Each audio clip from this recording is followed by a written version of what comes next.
Hello everyone, চলে এলাম নতুন একটি মিনি ব্লগ নিয়ে। অ্যাকচুয়ালি বাড়িতে একটা প্রোগ্রাম ছিল, আমার জায়ের স্বাদ, তো সেই স্বাদেরই প্রোগ্রাম। তো এটা সকালবেলার ভিডিও। দেন দেখো সবাই চলে এসেছে, দুপুর হয়ে গেছিলো। অ্যাকচুয়ালি আমি ভিডিও নিতে পারিনি, একটু ব্যস্ততার কারণে। আমার জায়ের জন্য রান্না করছিলাম টুকটাক কিছু। তো দেখো কি কি আমি এগুলো করিনি, এগুলো এমনি যে রান্নার মাসি উনি করেছে।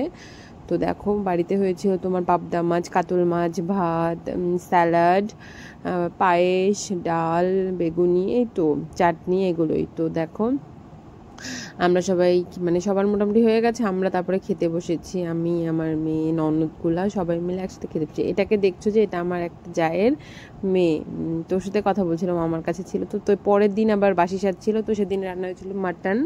তো সেটাই ভিডিও তোমাদেরকে দেখালাম, মাটন, ডাল, চাটনি, ভাত, তো এই স্যালাড।